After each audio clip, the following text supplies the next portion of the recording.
Essa não é só uma história sobre crueldade, mas sobre o poder sujo que uma mentira sustentada pelo medo pode exercer por anos a fio, esmagando a alma de quem não tem voz. Conheçam Ana, que cresceu no meio do interior velho, onde os segredos são enterrados mais fundo que os mortos no cemitério da cidade. Vivendo sob a sombra pesada e venenosa de Marlene, a mulher que deveria ser sua mãe, mas que fazia questão de lembrar a cada respirar quem ela realmente era. Você não é filha, é apenas criada. Essa frase, dita com a frieza de quem atira água benta em um demônio, virou o batismo cruel de Ana, a única identidade que lhe foi permitida ter dentro daquelas paredes. Ana aprendia desde cedo que pertencer era um luxo que ela não podia pagar e que seu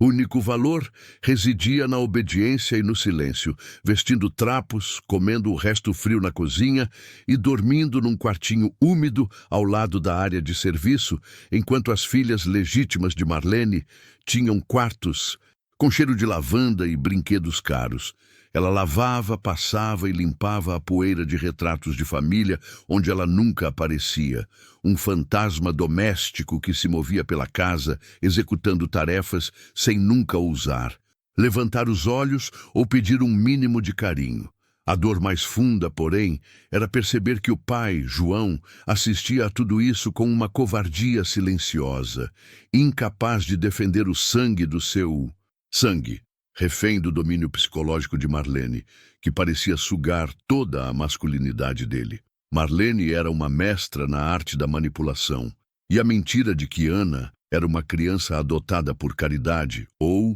pior, filha de uma parente distante que abandonou a menina, era repetida não só para Ana, mas para a vizinhança inteira, garantindo que ninguém questionasse o tratamento desumano. A madrasta precisava que a comunidade acreditasse nisso porque o poder dela dependia da certeza de que Ana não tinha direito a nada, nem mesmo o sobrenome que carregava em segredo nos documentos que jamais lhe foram mostrados. Era uma prisão psicológica perfeita, onde a vítima não só cumpria a pena, mas também acreditava merecê-la. Mas o corpo da gente fala o que a boca não consegue gritar, e existia algo em Ana que sempre perturbou Marlene. Um traço, talvez o formato da boca ou o brilho teimoso nos olhos castanhos, que gritava a plenos pulmões que Ana não era só uma menina qualquer. Era como se a própria casa, cheia de móveis antigos e cheiro de mofo, quisesse entregar a verdade. E a cada ano que Ana crescia, mais nítida ficava a semelhança que era proibido notar. Se você já sentiu a angústia de saber que existe uma verdade ali, bem debaixo da sua cara, mas alguém faz de tudo para que você não enxergue, deixe seu like aqui no Corações do Passado. Aos 15 anos, Ana se movia com a resignação de quem já tinha 50, mas um dia, enquanto limpava a estante da sala, ela derrubou sem querer uma caixa antiga de madeira debaixo do armário de louças, daquelas que guardam os segredos mais embolorados da família. Dentro havia um álbum de fotos soltas e, no fundo, escondida sob uma fita desbotada, estava uma foto de Marlene, mas uma Marlene jovem e sorridente, segurando um bebê que tinha, inconfundivelmente, seus olhos. Ana nunca tinha visto Marlene sorrir daquele jeito, uma felicidade pura que parecia ter sido extirpada da vida da madrasta há décadas, e a foto não fazia sentido, porque Marlene sempre disse que Ana só chegou na casa quando já era uma menininha de 3 anos, magra e assustada. Por que a foto do bebê? E por que aquela foto estava tão bem escondida? O ar ficou pesado e Ana sentiu o frio na barriga, a sensação súbita de que o chão que ela pisava era muito mais frágil do que imaginava. Enquanto a vida se desenrolava em mentiras dentro da casa, do lado de fora, a vizinha mais observadora, Dona Lúcia, uma senhora de poucas palavras, mas olhos que viam a alma, já notava a incoerência. Lúcia lembrava de detalhes que Marlene insistia em apagar. Ela lembrava dos dias da gravidez de Marlene, que foi pública e alardeada, mas Lúcia nunca soube o que aconteceu com aquele primeiro filho, sumido misteriosamente do berço alguns meses depois de nascer, sem que Marlene jamais mencionasse a criança novamente. Marlene sempre dizia que a criança nasceu fraca e não resistiu, mas o trauma da perda não parecia ter marcado a mulher, que logo engravidou das outras filhas com uma felicidade renovada. Dona Lúcia, que conhecia a dor da perda, achava o luto de Marlene rápido demais, seco demais, e quanto mais ela via Ana sendo maltratada, mais o pedaço que faltava no quebra-cabeça da história voltava a incomodá-la. A desconfiança de Lúcia virou certeza quando, em uma visita rápida, ela viu Marlene arrancar com fúria um pequeno medalhão do pescoço de Ana, que a menina havia encontrado no meio das roupas velhas, e o pânico nos olhos da madrasta foi flagrante. Era um medalhão de prata simples, mas a reação de Marlene, a violência do gesto e o castigo imposto a Ana por tocar em algo que não lhe pertencia, acendeu um alarme na velha vizinha. Lúcia começou a buscar as memórias antigas da cidade, ligando um ponto ao outro, revirando o passado com a discrição que só uma pessoa que mora há 70 anos no mesmo lugar pode ter sem levantar suspeitas. Ela queria saber o que realmente tinha acontecido com o primeiro bebê de Marlene e João. A dor de Ana era tão palpável que Lúcia sentia que desvendar o segredo não era só uma questão de justiça, mas de salvação para aquela menina destruída. Neste canal, o Corações do Passado, a gente mostra que a verdade sempre encontra um jeito de subir à superfície, por mais que tentem afogá-la. Se você está sentindo a revolta crescendo no peito, se inscreva agora para não perder o momento em que essa bomba vai explodir,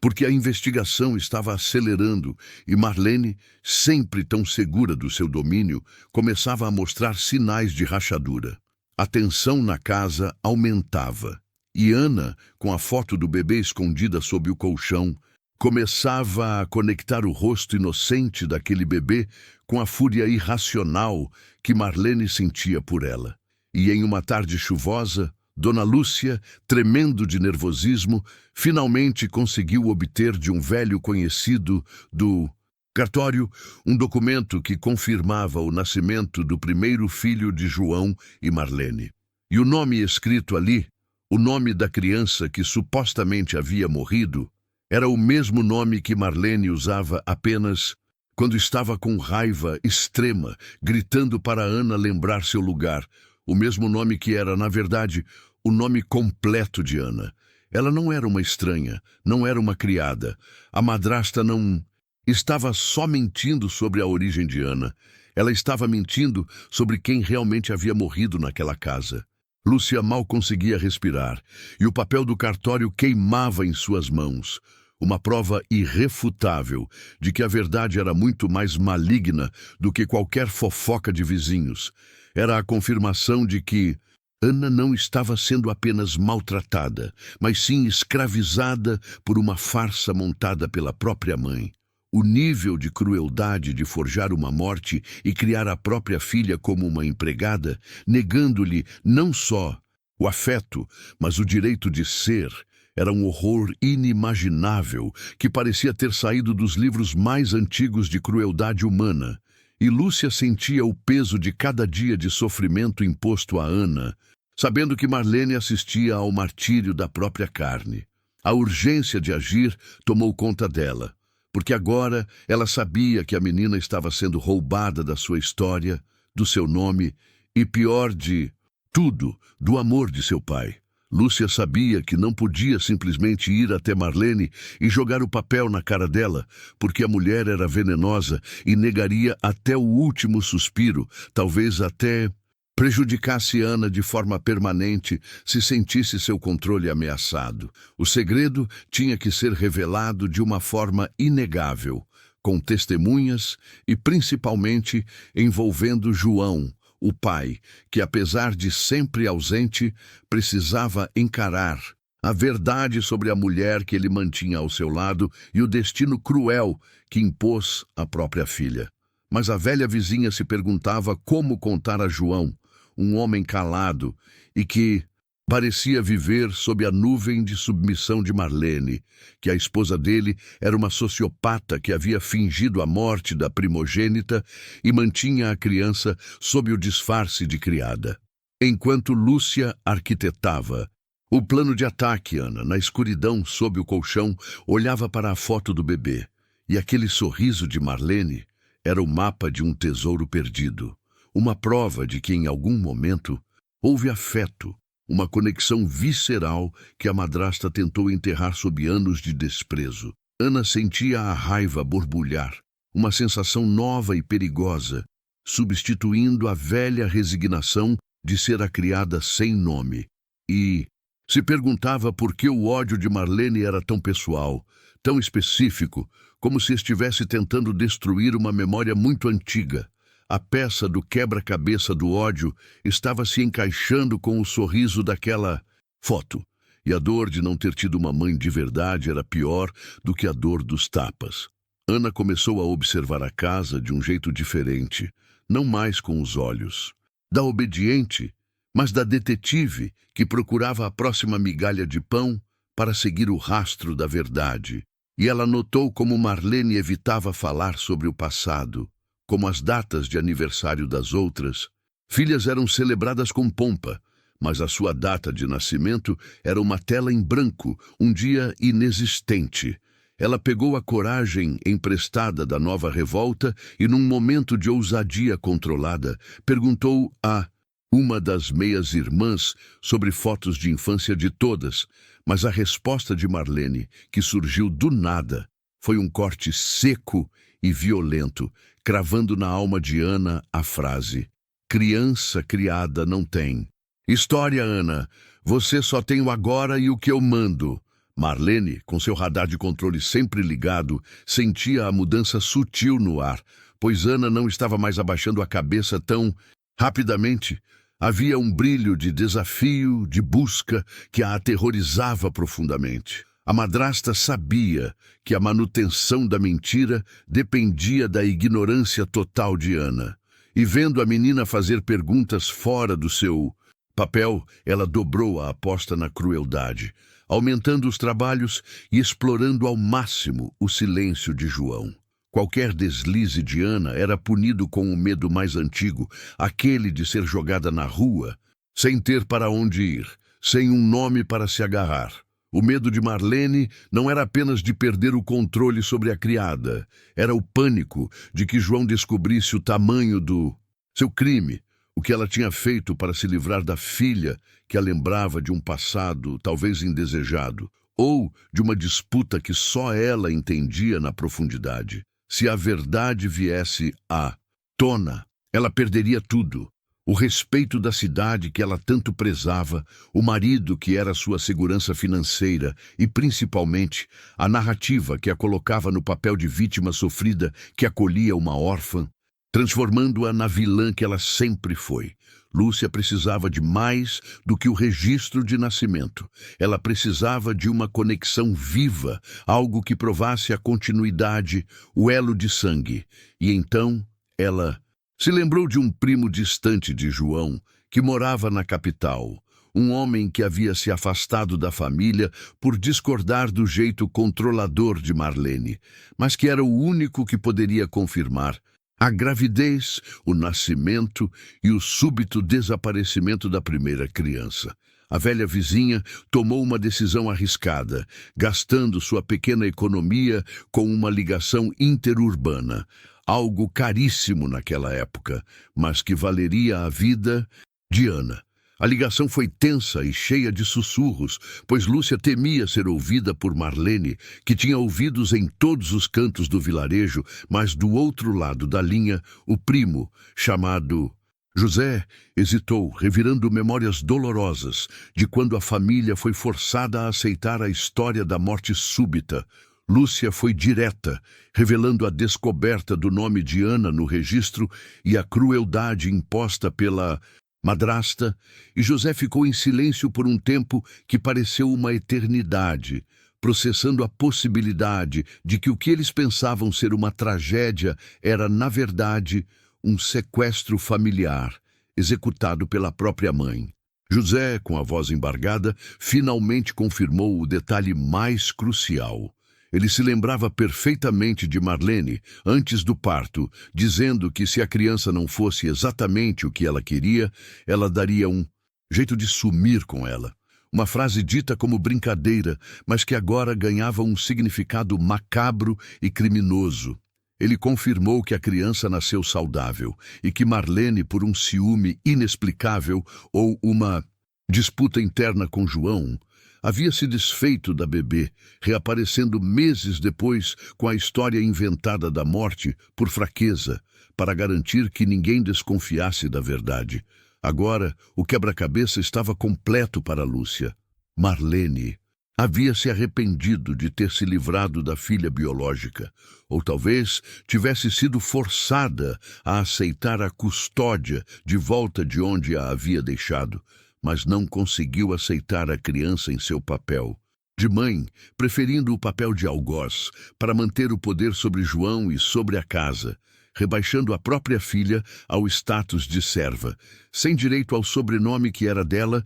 por direito de sangue. Aquilo era uma crueldade planejada nos mínimos detalhes. Lúcia sentiu que o momento da revelação era iminente e precisava falar com João pessoalmente, forçá-lo a ver as provas, mesmo sabendo que essa atitude colocaria sua própria segurança em risco. Mas a injustiça queimava mais que o medo e não podia mais ser ignorada. Essa história, que é de gelar a alma, e mostra até onde o ciúme e a inveja podem levar uma pessoa, transformando a vida de uma inocente num inferno particular, precisa ser contada até o fim. Então, se você está chocado com a audácia dessa madrasta e quer ver o que acontece quando Lúcia coloca João contra a parede, deixe seu like e se inscreva no Corações do Passado, porque o encontro deles está marcado para acontecer amanhã. Enquanto Lúcia preparava a emboscada para João, Ana, motivada pela raiva silenciosa e pela necessidade de ter uma prova física, decidiu entrar no quarto de Marlene para procurar o medalhão que a madrasta havia arrancado dela, sentindo que era a última peça de um mistério que a faria livre de vez. Ela sabia que o risco de ser pega era enorme, mas a necessidade de provar a si mesma que era mais do que uma criada era maior. Que o medo. E com o coração batendo forte no peito, Ana abriu a porta do quarto principal, um lugar que sempre foi proibido, e viu a caixa de joias de Marlene sobre a penteadeira. Mas antes que pudesse tocá-la, ela ouviu a voz de seu pai, João, que acabara de chegar e estava parado na porta do quarto, olhando para ela com uma expressão que Ana nunca tinha visto, uma mistura de espanto e terror. E ele sussurrou o nome dela, não o nome de criada, mas o nome completo que estava no registro, o nome que só Marlene usava para humilhá-la. O que João faria ao ver sua filha no quarto proibido? Ele finalmente tinha entendido quem ela era. A paralisação de Ana foi imediata, como se o ar tivesse sido sugado de seus pulmões no momento em que a voz de João a atingiu pelas costas, grave e carregada de uma autoridade que ela nunca ousava desafiar. Mas o mais estranho e enervante não era a bronca iminente. Era o nome completo que ele havia usado, o nome que não cabia a uma criada e que ardia em sua língua como um segredo prestes a ser revelado para o mundo inteiro. Ela congelou ali, a mão pairando a centímetros da caixa de joias de veludo de Marlene, sentindo o peso do olhar de João em suas costas, um olhar que parecia tentar furar sua alma para entender o que a motivava a invadir aquilo que era o santuário da madrasta, o quarto principal onde nem mesmo os móveis tinham permissão para serem tocados por mãos de serva. João, com sua camisa amarrotada pelo cansaço do dia, não se moveu da porta e seu rosto parecia esculpido em pedra, uma mistura de fúria e algo que beirava o pânico, pois ver Ana, a moça que ele apenas via como uma figura silenciosa e útil na cozinha, invadindo o espaço de Marlene, era um crime que ele não conseguia processar. Mas a maneira como ela se portava, não como uma ladra,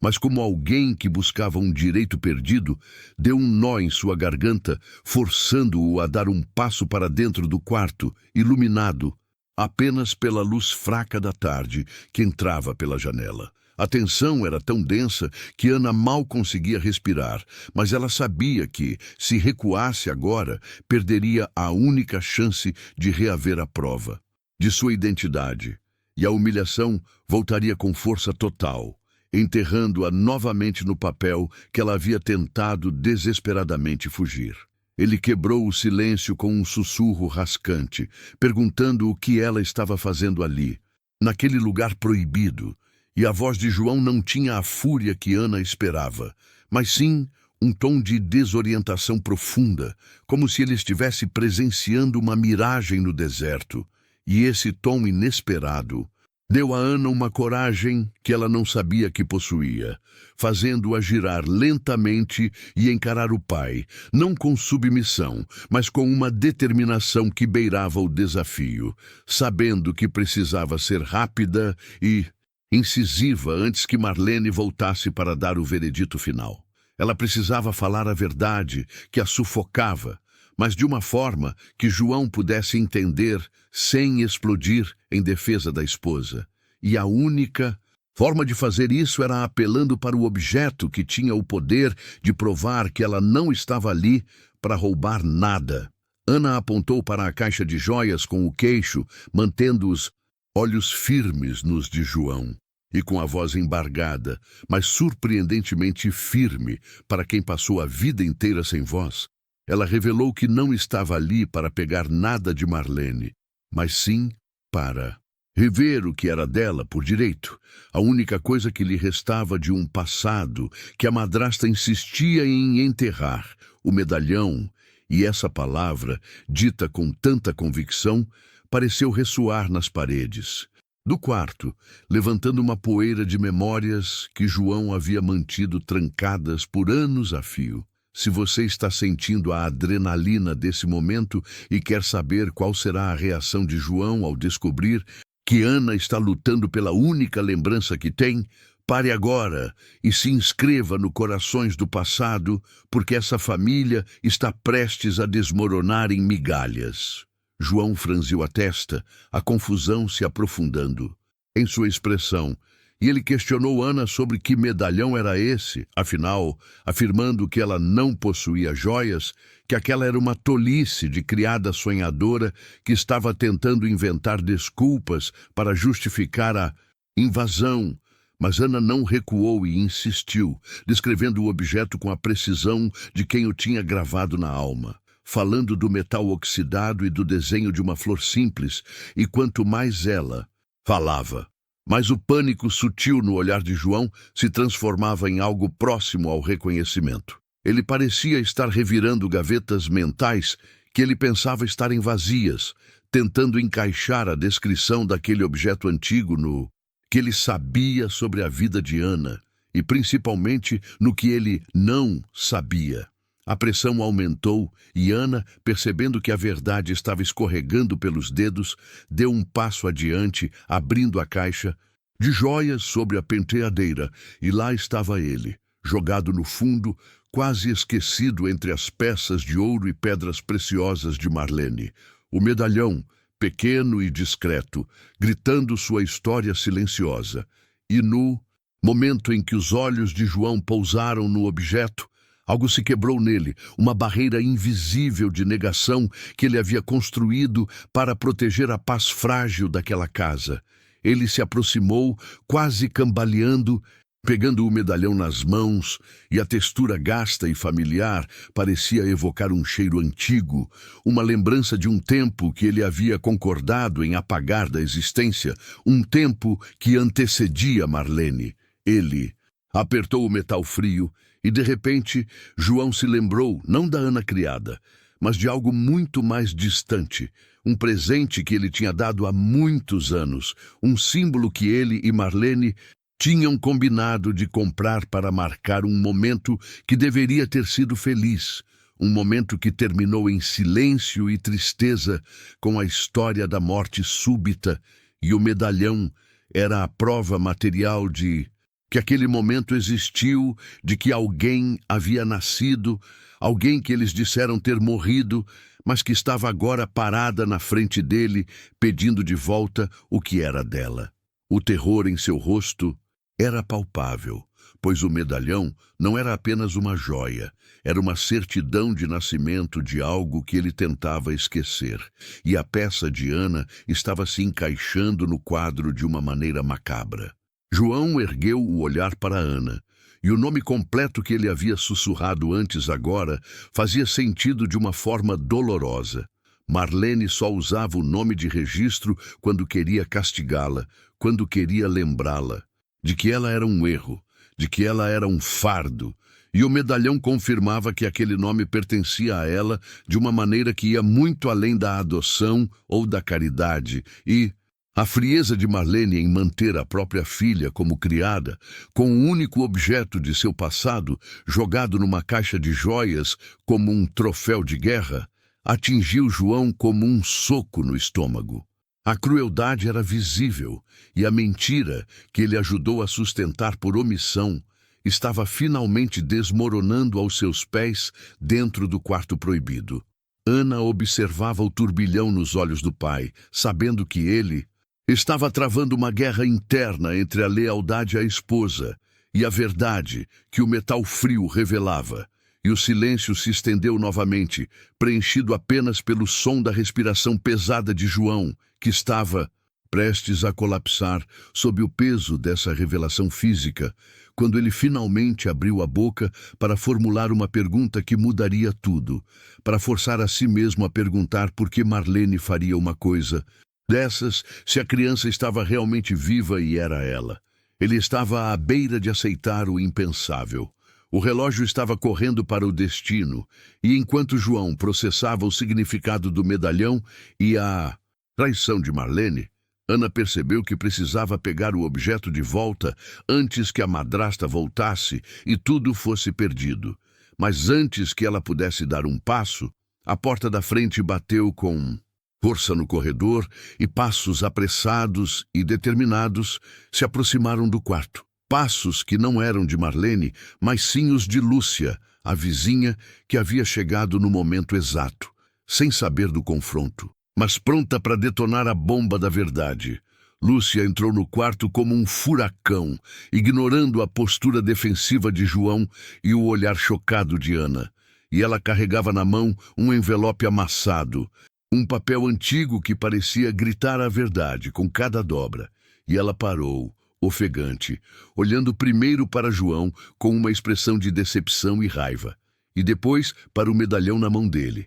percebendo que havia chegado no ápice da revelação, no instante perfeito para cravar o último prego no caixão das mentiras de Marlene. Essa história é sobre como a verdade sempre encontra um caminho, não importa quão fundo ela seja enterrada. Lúcia ergueu o envelope e sua voz, normalmente suave, estava cortante enquanto ela se dirigia a João, declarando que não era preciso mais esconder a cabeça na areia, pois ela tinha provas irrefutáveis de que a criada na frente dele era, na verdade, sua filha primogênita, a menina que ele pensava ter morrido há tanto tempo e que Marlene havia mantido viva para transformá-la em uma escrava em sua própria casa. Se você ficou chocado com essa virada e quer ver a reação de João ao ouvir a verdade de uma fonte externa, clique no botão de se inscrever agora mesmo. Porque no próximo bloco, João vai encarar a certidão de nascimento e descobrir qual era o segredo por trás do ódio de Marlene. Você não pode perder isso. O envelope amassado pousou sobre a escrivaninha de Mogno com o peso de uma bomba. Um som abafado que ecoou na tensão do quarto, contrastando violentamente com o brilho frio do medalhão ainda na mão, paralisada de João, e agora ele tinha os dois extremos da verdade. o símbolo secreto do nascimento e o registro oficial que gritava seu nome, e o rosto de João, antes apenas chocado, agora se contorcia em uma aceitação aterrorizada, pois não havia mais como fugir do fato de que a filha que ele chorou estava ali, na sua frente, viva, e havia sido tratada como lixo pela sua própria esposa, a mulher que ele amava ou pensava amar, transformando o lar num calabouço psicológico. A frieza e a determinação de Lúcia ao entregar o documento não permitiam dúvidas, desmantelando qualquer tentativa de João de se agarrar à última esperança de que aquilo tudo fosse um mal-entendido horrível. Mas ele sabia, no fundo da alma, que Marlene nunca lhe daria o luxo de um erro. João tentou falar, mas apenas um ruído rouco saiu de sua garganta, a mente girando para entender a dimensão da traição que estava sendo revelada por uma vizinha, não pela própria esposa, e ele olhou de Lúcia para Ana, buscando alguma negação ou conforto, mas o olhar de Ana estava fixo no envelope, uma mistura complexa de medo, expectativa e uma fúria silenciosa que nunca havia aparecido antes, pois aquele pedaço de papel não era apenas uma prova, era a devolução de sua identidade roubada, o atestado de que ela era alguém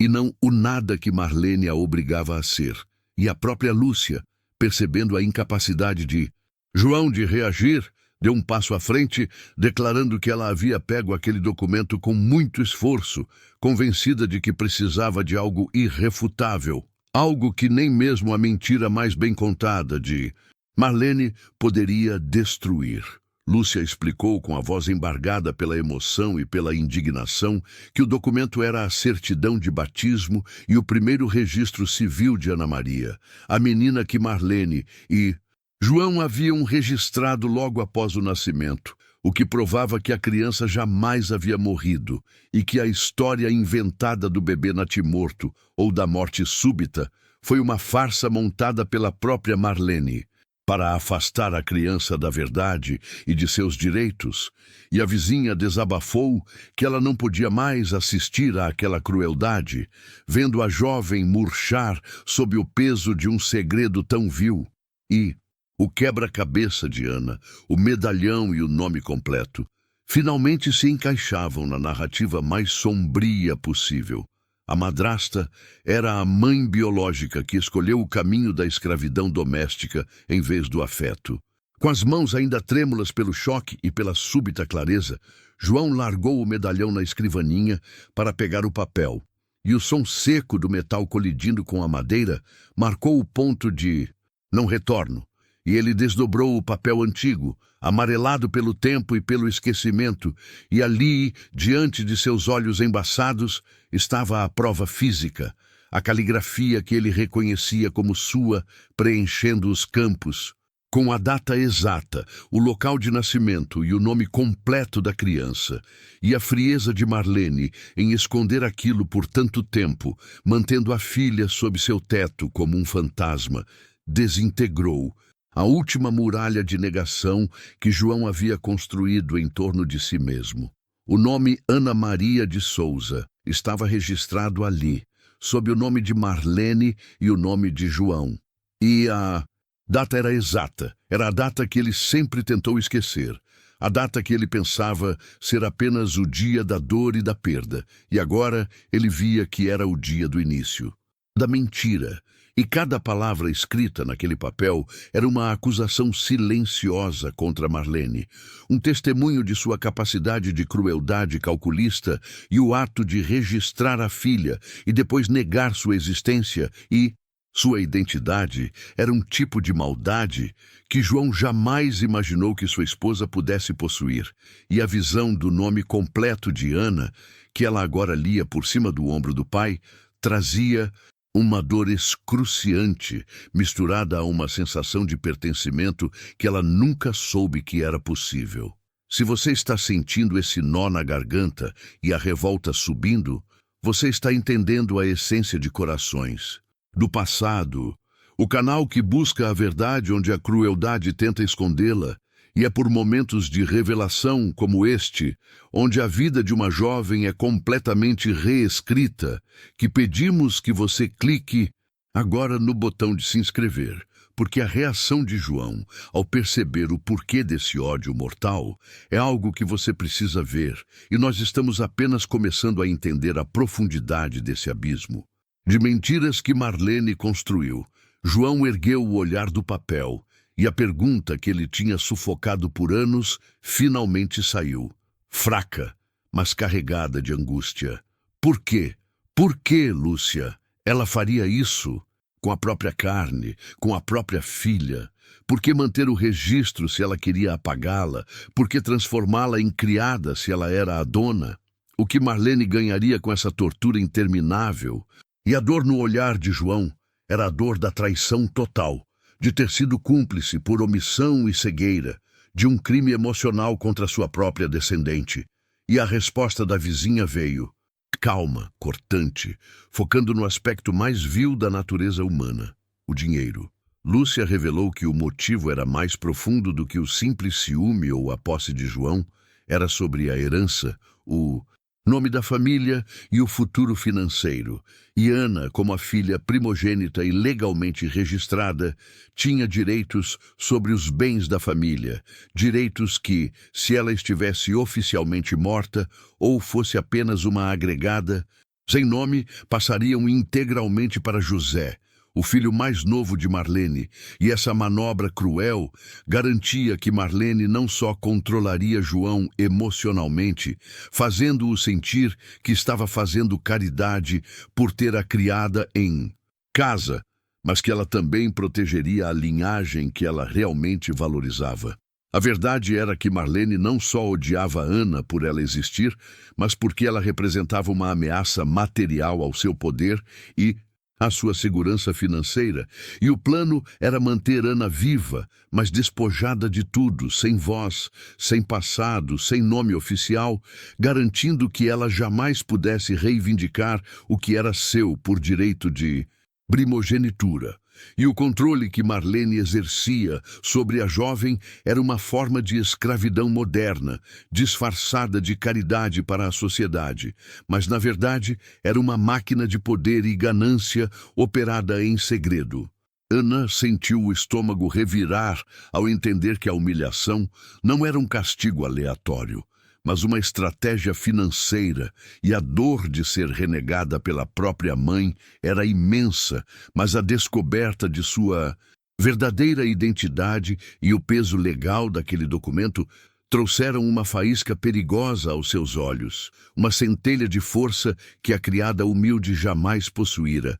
e ela, a Ana, que havia crescido obedecendo e aceitando seu destino, estava prestes a se transformar na Ana Maria de Souza, que tinha o direito de lutar pelo que era seu. João, segurando a certidão de nascimento, olhou para Ana e pela primeira vez, em anos, ele não viu a criada, mas a filha, a primogênita roubada, e o impulso de protegê-la colidiu com o terror do escândalo que se seguiria se essa verdade viesse à tona na pequena cidade. Mas antes que ele pudesse decidir se abraçaria a filha ou tentaria queimar a prova para manter as aparências, um som cortante ecoou pelo corredor, o inconfundível barulho da chave girando violentamente na fechadura. E Marlene estava de volta, e a porta estava prestes a se abrir, e o que aconteceria quando a autora da mentira descobrisse que suas duas testemunhas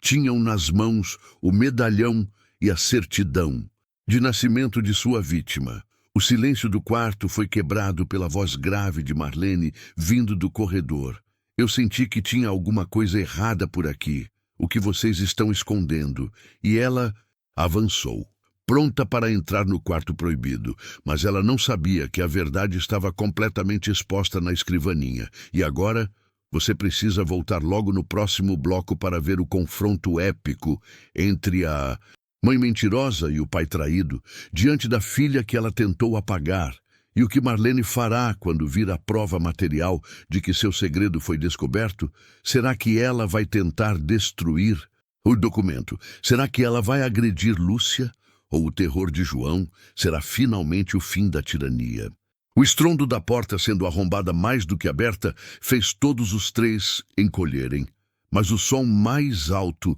era o coração de João batendo contra suas costelas. E Marlene entrou na sala como uma força da natureza, os olhos faiscando com a certeza de que havia algo sujo acontecendo ali. E ela varreu o ambiente com um olhar de águia, percebendo a tensão insuportável, a maneira como Ana e João estavam rigidamente posicionados ao lado da escrivaninha, e o olhar gélido de Lúcia, que parecia perigosamente confortável no papel de juíza daquele tribunal doméstico improvisado. Marlene não precisou de tempo para analisar a momento. O instinto de predadora falhou por um milissegundo, quando seu olhar caiu sobre os objetos proibidos na mesa de madeira escura. O medalhão de ouro, que ela pensava ter sumido no fundo de alguma gaveta esquecida, e o pedaço de papel oficial, dobrado, mas inegavelmente um documento que não deveria estar ali. E o choque a atingiu com a força de um soco no estômago, transformando sua raiva inicial em pânico gelado, pois ela sabia, antes mesmo de ler o que estava escrito ali, que seu castelo de cartas, construído ao longo de décadas de mentiras cruéis, estava prestes a desmoronar. O silêncio era tão pesado que parecia mastigar o ar, e foi Marlene quem o quebrou com um grito estridente, não direcionado a João, mas a Lúcia, a vizinha intrometida, a única que ela se sentia poderosa o suficiente para atacar naquele momento de vulnerabilidade total. E sua voz vibrou de histeria enquanto ela acusava a vizinha de invasão de privacidade, de ser uma cobra venenosa que veio destruir sua família por pura inveja e maldade. Uma última tentativa desesperada de desqualificar o mensageiro para anular a mensagem. Lúcia, no entanto, não recuou 1 centímetro, mantendo os braços cruzados e o olhar fixo no de Marlene, e respondeu, com uma calma cortante que desmontou completamente a agressora, dizendo que a única destruição que estava acontecendo ali era a autoimposta por uma mulher que trocou o amor pela ganância e a dignidade pela mentira, e que ela não precisava ser invejosa para ver a monstruosidade da situação, pois os papéis estavam ali, as provas gritavam, e a casa estava infestada pela podridão de um segredo que estava sufocando a todos, incluindo Ana, a vítima silenciosa daquela farsa. João, vendo o trem descarrilhar, tentou se meter entre as duas mulheres, numa tentativa patética de resgatar o controle que nunca teve, murmurando que elas precisavam se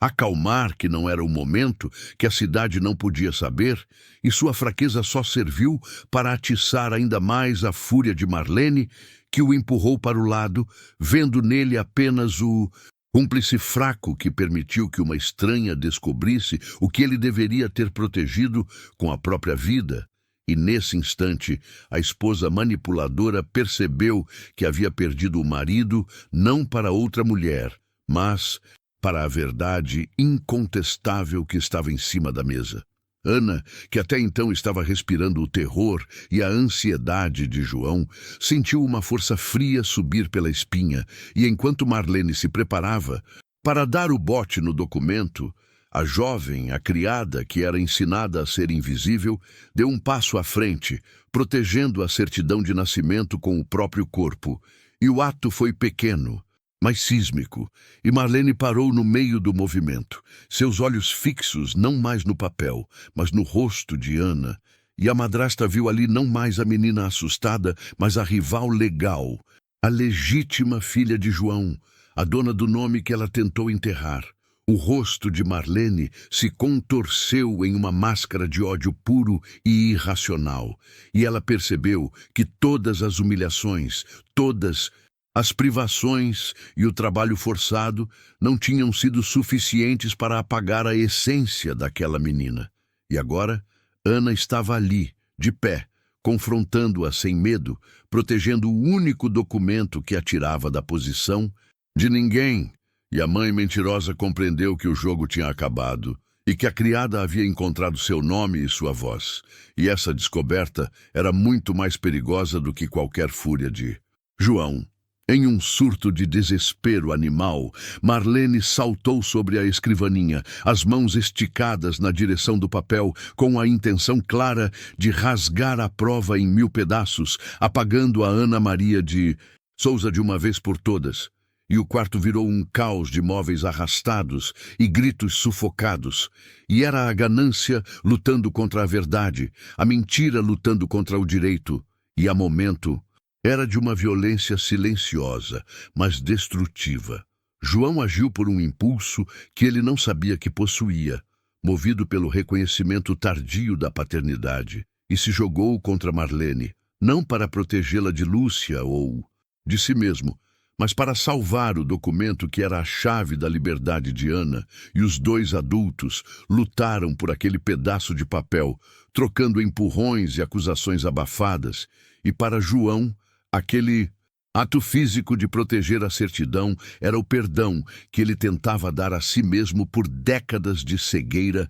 e omissão. A certidão caiu no chão, mas Ana foi mais rápida e a recolheu, segurando-a firmemente contra o peito, e Marlene, derrotada, recuou, ofegante, olhando para o marido que agora a via com repulsa, e para a filha que a via com uma mistura de triunfo e mágoa antiga. E o silêncio retornou, mas agora ele era carregado pela sensação de um ponto de não retorno, onde a família estava irremediavelmente quebrada, e o poder havia mudado de mãos. Se você está sentindo a adrenalina subir com essa confrontação explosiva, é porque a verdade finalmente está vindo à tona neste canal, e você precisa garantir que não vai perder um segundo sequer do que vem por aí. Então se inscreve agora mesmo no Corações do Passado e curte este vídeo, porque o que Marlene vai dizer a seguir vai chocar você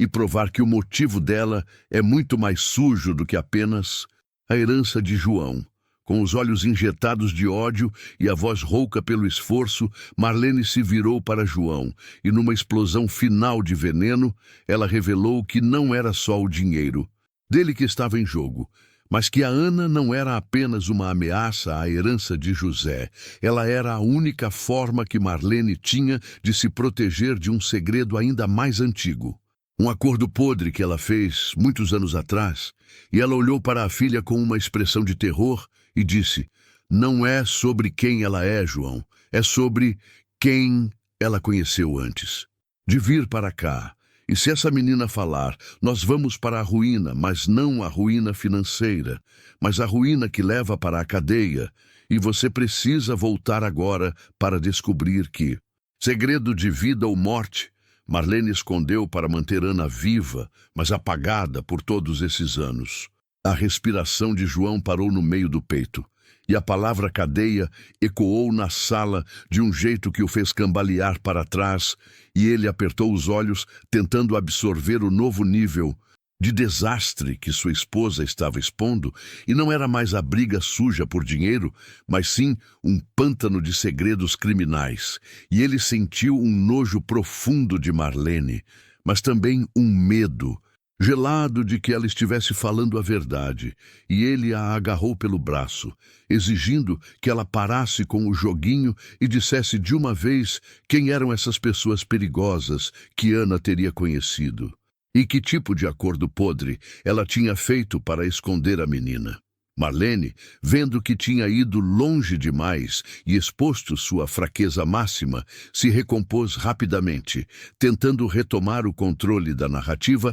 através da manipulação do medo, e ela sacudiu o braço para se livrar do toque de João, olhando para ele com olhos de quem enxerga a morte, e disse que era tarde demais para ele querer bancar o herói, porque ele estava envolvido até o pescoço no silêncio que manteve Ana na escuridão, e que se a verdade sobre a origem da menina viesse à tona, não apenas a vida deles a acabaria, mas a de José também seria arruinada, arrastado para um acerto de contas que não era familiar, mas sim de criminosos que não perdoam e que estavam procurando algo que pertencia à mãe biológica de Ana, a falecida Lúcia. Ana, que até aquele momento estava tentando apenas respirar e proteger o documento, ouviu o nome da mãe e sentiu um calafrio diferente. Não o medo das ameaças de Marlene, mas uma pontada de curiosidade e pavor ligada a um passado que ela não tinha. E ela percebeu que o ódio de Marlene não era apenas por ciúmes ou ganância, mas um mecanismo de defesa monstruoso. E o terror constante que ela impôs a Ana durante anos não tinha sido para garantir a herança de José, mas para manter a menina pequena, invisível e sem voz, escondida de um perigo muito maior que estava do lado de fora dos muros daquela casa. João, embora estivesse em pânico pela palavra cadeia e pelo nome de Lúcia ligado a criminosos, sentiu o cheiro da mentira na boca de Marlene e viu que ela estava desesperada, mas ainda assim tentando torcer a situação para se pintar como a vítima ou, pior, a protetora da família. E ele a confrontou com a única arma que tinha, a verdade sobre o tratamento que Ana recebeu, e disse que se ela estava protegendo a menina, por que a torturou a vida inteira? Por que a chamou de criada? E por que mentiu que ela era órfã? E ele exigiu que Marlene dissesse qual era o segredo de Lúcia que ela estava guardando com tanto ódio. Com a voz finalmente rachando, Marlene admitiu que Lúcia, a ex-amante de João, antes de entregar a criança a ele e desaparecer, tinha se envolvido em uma situação muito complicada com gente poderosa, e que essa gente não estava procurando por dinheiro ou romance, mas sim algo que Lúcia havia prometido entregar em troca de favores, e que Lúcia não entregou. E quando Lúcia sumiu, a dívida caiu sobre a coisa mais preciosa que ela tinha deixado para trás, a própria filha. E Marlene confessou que, quando soube da certidão de nascimento de Ana Maria, ela percebeu que a única maneira de salvar a própria vida e a de João de um acerto de contas era apagar a identidade da menina, fazendo-a desaparecer dentro da própria casa. Ela olhou para Ana com uma frieza cruel e disse que a humilhação era o único escudo que a menina tinha, pois ninguém procuraria a filha legítima de Lúcia, na pessoa da criada que não tinha nome nem direito. E esse disfarce hediondo para Marlene era a única garantia de que o perigo não bateria na porta. E ela sustentava que se Ana fosse reconhecida como filha de João, essa gente faria a conexão imediatamente, e a tragédia seria inevitável. E se você está começando a ver a face verdadeira do terror que Ana viveu, se inscreve agora no Corações do Passado e curte, porque a história de Lúcia e esses criminosos é o próximo mistério que precisa ser desvendado para salvar Ana e João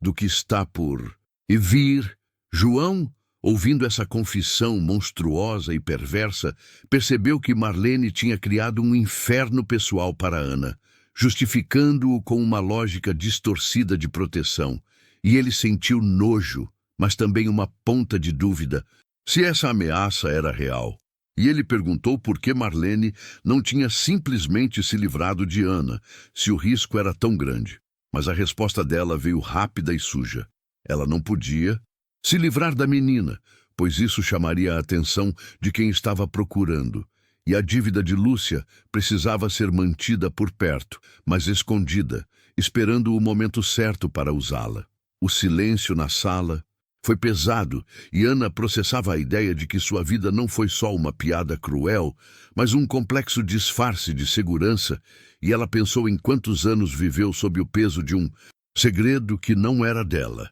sendo punida por crimes de terceiros, e o medo que ela sentia de Marlene se transformou em uma raiva silenciosa. E ela percebeu que a madrasta era a personificação do mal, usando a sombra de um perigo externo para justificar a crueldade interna. João balançou a cabeça derrotado, compreendendo que Marlene era o ponto zero de toda a desgraça, e ele finalmente percebeu que a mulher não estava agindo por amor a José ou por ganância pelo dinheiro em si, mas sim pelo terror de ter sua reputação manchada por associações criminosas, e ela preferiu sacrificar a vida de uma inocente para garantir que seu mundo de mentiras e respeitabilidade não fosse atingido pela podridão que Lúcia havia trazido. Mas então, um detalhe crucial atingiu João. Se o perigo era tão grande e a farsa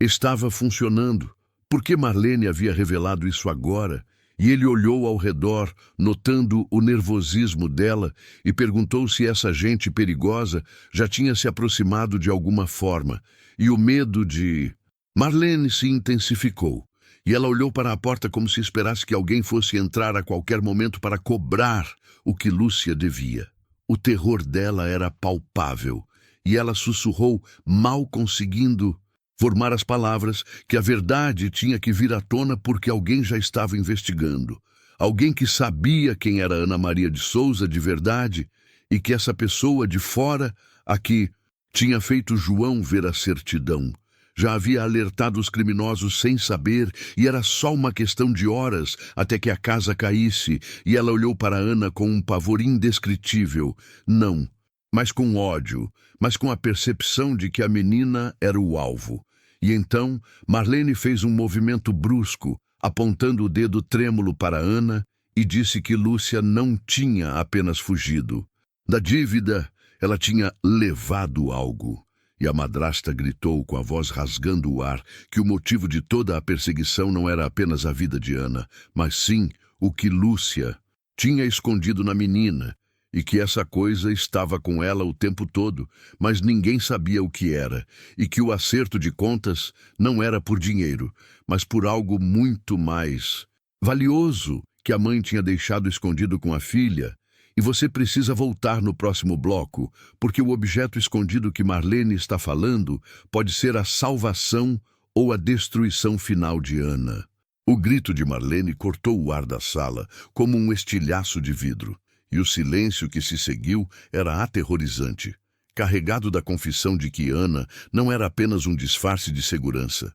mas um cofre humano ambulante, e a jovem sentiu um frio subindo pela espinha, ao processar que o ódio da madrasta tinha uma utilidade prática, uma função perversa de manter os criminosos longe do que eles realmente queriam. E a ideia de que sua própria mãe a tinha usado como esconderijo fez o chão debaixo dos pés de Ana girar, percebendo que essa herança maldita era o motivo pelo qual ela tinha vivido toda a sua vida na sombra, sem nome nem afeto. Marlene, ofegante e descontrolada, começou a caminhar em círculos, agarrando os cabelos, e João viu que o terror dela era genuíno, e não mas a imomentação de uma sociopata, e ela repetia que Lúcia não era burra, e sabia que a única maneira de se proteger era garantir que a dívida fosse irrecuperável, ou que a chave para a recuperação estivesse em um lugar que ninguém procuraria. E ela sussurrava sobre joias, sobre documentos que incriminavam gente poderosa, sobre um segredo que valia fortunas e que estava guardado na inocência da menina, mas o pavor dela era que essa coisa escondida pudesse ser a própria condenação de todos eles. João sentiu que o tempo estava acabando, e ele olhou para Ana, percebendo que a prioridade mudou. Não era mais provar quem ela era, mas sim salvá-la de quem a procurava, e a dor que ele sentia pela filha se misturou com a urgência de agir. E ele se perguntou se Lúcia havia deixado alguma pista, algum objeto pessoal, um presente, qualquer coisa que Ana tivesse guardado da infância que pudesse ser a chave para o enigma, e ele precisava descobrir onde estava esse objeto antes que os cobradores chegassem, porque Marlene tinha deixado claro que eles já estavam na cola. Ana, por sua vez, tentava se lembrar de qualquer coisa, de algum detalhe, um brinquedo que sua mãe biológica tivesse dado, uma pulseira, qualquer sinal de afeto que pudesse ser, na verdade, um recipiente disfarçado. Mas sua memória era um borrão de humilhações e trabalho forçado, e a única coisa que lhe vinha à mente eram os poucos objetos que ela tinha, todos simples e sem valor aparente, e o pensamento de que ela poderia ter tido o segredo da própria mãe nas mãos todos esses anos, sem saber, era enlouquecedor. E se você sente essa angústia na boca do estômago com essa reviravolta, deixa seu like e se inscreve aqui no Corações do Passado. Marlene, ainda histérica, apontou para um velho armário no canto da sala e disse que Lúcia era uma mulher esperta e que o que ela roubou não seria algo óbvio, não seria diamante na testa, mas sim algo que estaria escondido à vista de todos, talvez uma chave de cofre costurada em uma boneca ou um microfilme dentro do medalhão que Lúcia usava, e ela gritava que Ana precisava vasculhar sua própria vida e descobrir a podridão que a mãe lhe deixou antes que a casa fosse invadida. Nesse exato momento de caos e revelação, a porta lateral se abriu e José entrou, cansado do trabalho, mas com o rosto franzido pela estranha histeria que vinha da sala. De estar, e ele parou na soleira, absorvendo a imagem de sua mãe berrando e chorando, e de João e Ana paralisados pelo pânico, e ele perguntou, com a voz carregada de confusão e irritação, o que raios estava acontecendo, pensando que era apenas mais uma briga sobre dinheiro ou a criada. José olhou de sua mãe para Ana, vendo o medo puro nos olhos da jovem, e ele sentiu um arrepio, porque aquele pânico não era o habitual temor da criada apanhada em falta, mas sim um terror existencial, e ele exigiu que Marlene parasse de gritar e explicasse o que havia sido dito. Sobre Lúcia e sobre Ana ser um alvo, e o olhar dele pairou sobre João, esperando que o pai trouxesse a sanidade de volta à casa. Marlene tentou se recompor rapidamente, caindo na velha rotina de controle, e ela tentou despistar José, dizendo que João estava inventando histórias para prejudicá-la e que a criada estava apenas assustada com a discussão. Mas o filho notou o quão trêmula estava a voz dela e viu nos olhos de João a decisão fria de quem estava prestes a contar uma verdade que mudaria tudo. E ele soube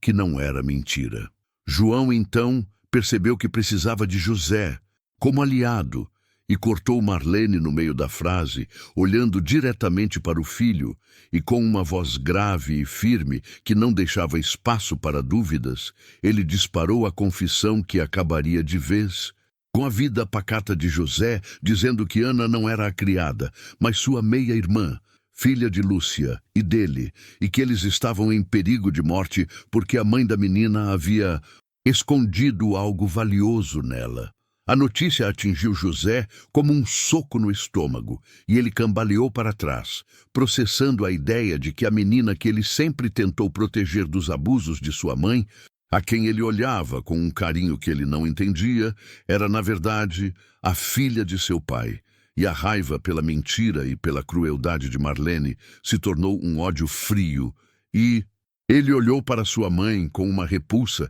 que ela nunca tinha visto antes, entendendo o porquê de tanto veneno despejado sobre Ana ao longo dos anos. Marlene, vendo que tinha perdido José para sempre, desabou em lágrimas, e foi nesse momento de fragilidade extrema que ela soltou mais um detalhe aterrorizante, sussurrando que a pessoa que ajudou João a conseguir a certidão de Ana, o investigador que ela mencionou, antes tinha sido encontrado pelos criminosos e estava sendo rastreado. E era apenas questão de minutos até que a trilha levasse eles diretamente àquela casa e que o tempo de fuga havia se esgotado. O terror se instalou na sala. E agora os três, João, Ana e José, tinham um inimigo comum e uma urgência mortal. E a busca pelo objeto escondido se tornou a única chance de sobrevivência. E enquanto eles se olhavam,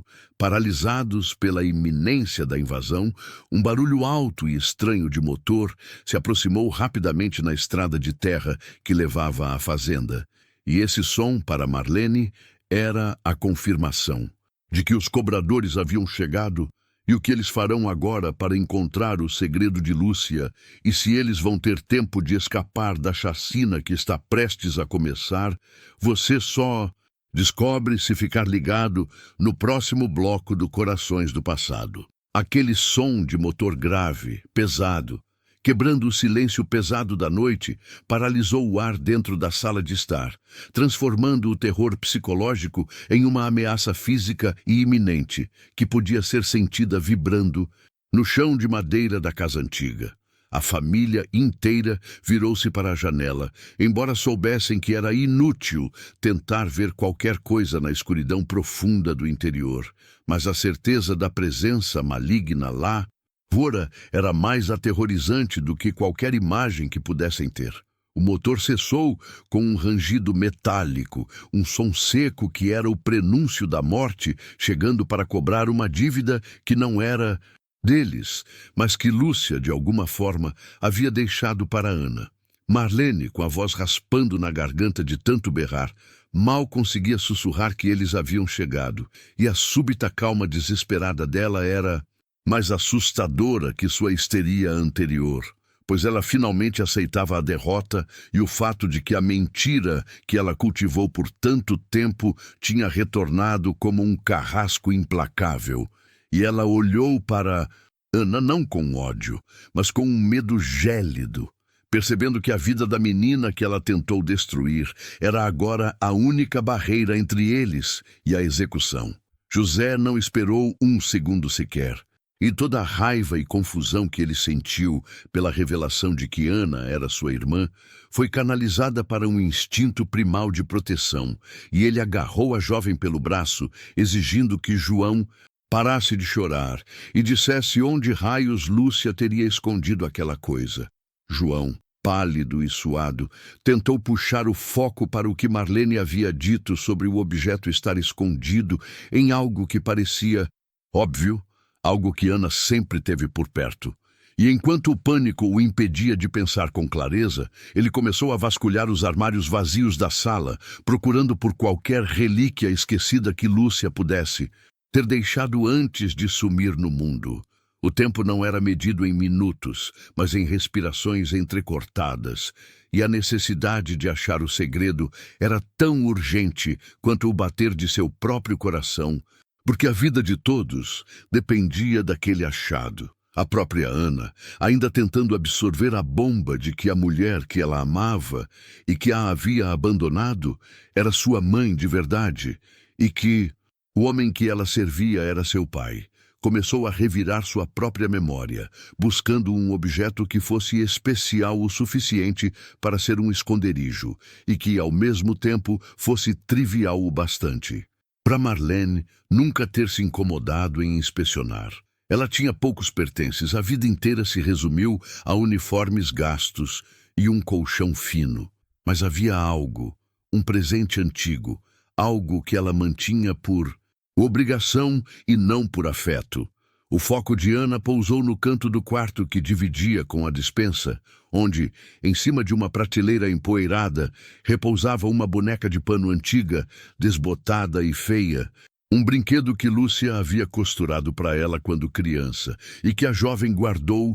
mais por pena do que por qualquer valor sentimental, pois Marlene havia feito questão de quebrar todos os outros brinquedos ao longo dos anos. A boneca era grotesca, com olhos de botão desalinhados, mas era o único objeto que resistiu ao expurgo da madrasta, talvez porque parecesse tão inútil. Com o rosto determinado, Ana correu e agarrou a boneca, voltando à sala onde a família a esperava, e gritou que se havia algo, estaria ali, pois era a única coisa que Lúcia lhe deu que ela mantinha escondida. E a ironia era gritante. A chave para a sobrevivência deles estava costurada num pedaço de pano velho e sem graça. José, sem pestanejar, pegou a boneca e, com a faca de cozinha que estava na mão de João, que a usava para se defender de um ataque imaginário, ele rasgou a cabeça de pano do brinquedo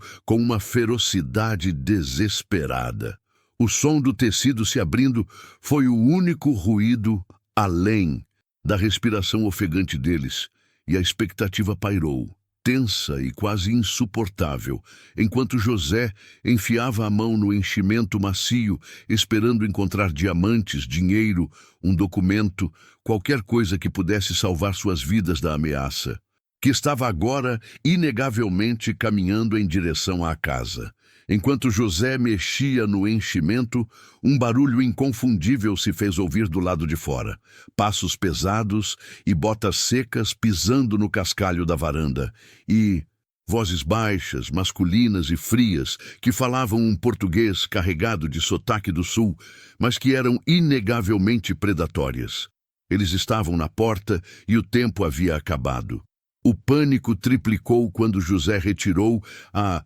mão da boneca, sacudindo o pedaço rasgado, e o rosto dele, agora banhado em suor frio, era a imagem do desespero puro. A boneca estava completamente vazia, apenas algodão e fiapos, e o segredo de Lúcia não estava ali, e eles rasgaram a última esperança bem no segundo em que os criminosos batiam à porta. João, vendo que a boneca era um beco sem saída, teve um flash de memória, doloroso e rápido, lembrando-se da obsessão de Lúcia por esconder coisas em lugares que pareciam defeitos e não esconderijos. E ele gritou para José que precisava ser algo da casa, na estrutura, algo que Lúcia fez parecer parte do desgaste da fazenda antiga. A mãe de Ana era esperta, e ele sabia que ela não colocaria um segredo tão vital em algo tão óbvio quanto um brinquedo. Eles se encolheram atrás do sofá, enquanto a maçaneta da porta girava com lentidão sinistra, e João, no último instante de clareza, apontou para uma viga de sustentação perto da lareira que sempre pareceu um pouco torta, um pedaço de madeira velha que ninguém jamais daria atenção, gritando que Lúcia sempre dizia que a salvação estava naquilo que parecia quebrado. Corra, minha gente. Você precisa se inscrever no Corações do Passado agora, porque o que aconteceu com aquela casa naquela noite e o que eles encontraram naquela viga é a revelação mais chocante que já contamos. A porta foi arrombada com um estrondo violento, estilhaçando a madeira e jogando a paz para o inferno. E enquanto os homens encapuzados invadiam a sala, José correu para a viga, enfiando a mão no buraco escondido que João apontou, mas o objeto que ele tirou de lá não era um documento ou dinheiro, mas sim algo que parecia antigo, sujo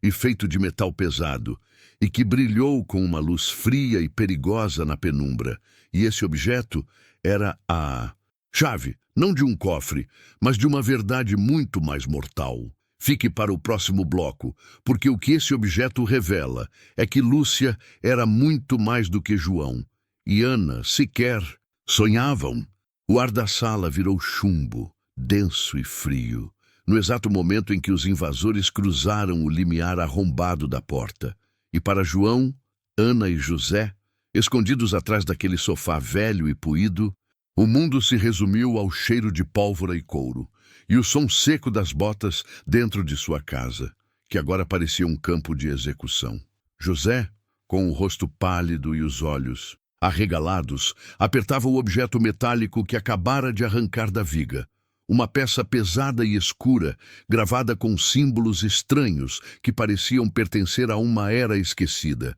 e o instinto de atirar aquilo longe para não ser culpado de posse era esmagado pelo medo paralisante. Os 3 homens que invadiram o ambiente não eram bandidos comuns de beira de estrada, e isso ficou imediatamente claro pela maneira como se moviam, coordenados e silenciosos, usando capuzes grossos que escondiam seus rostos, mas a autoridade que emanava deles era inegável, e eles vasculharam a sala com olhos treinados, mirando os 3 amontoados atrás do móvel como se fossem pragas a serem eliminadas. Foi o líder do grupo, um gigante que segurava uma espingarda de cano cerrado, que deu o primeiro sinal de que aquele assalto não era sobre o dinheiro da fazenda, mas sobre algo muito mais profundo e pessoal. E o pavor se instalou na espinha de João. Aconteceu numa fração de segundo. O líder parou, o olhar cravado não neles,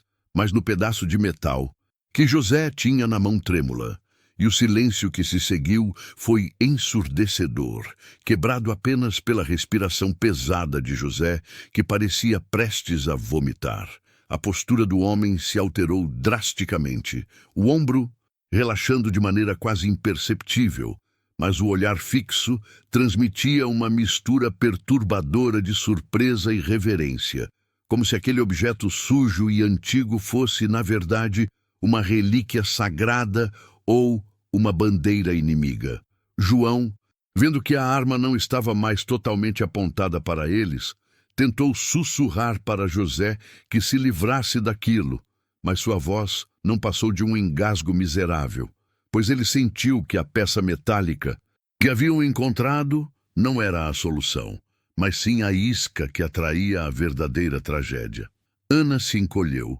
observando a dança da morte começar na sala, e pela primeira vez ela desejou que Marlene estivesse ali para sofrer junto, mas aquele pensamento vil foi rapidamente substituído por uma onda de náusea. O líder deu um passo à frente, lento e deliberado, e a espingarda dele desceu ligeiramente, mas ele não tirava os olhos do objeto, que parecia brilhar mesmo na pouca luz, um artefato feito para suportar o tempo, talvez um símbolo de filiação ou uma insígnia de comando. A gravação, que parecia um leão alado deitado sobre uma coroa de espinhos, era o único detalhe que José conseguia memorizar. Um desenho que não pertencia a fazendeiros nem a ladrões, mas a um mundo que Lúcia jurou ter abandonado. Foi nesse momento que o líder quebrou o silêncio, e a voz dele era grave e carregada de uma autoridade fria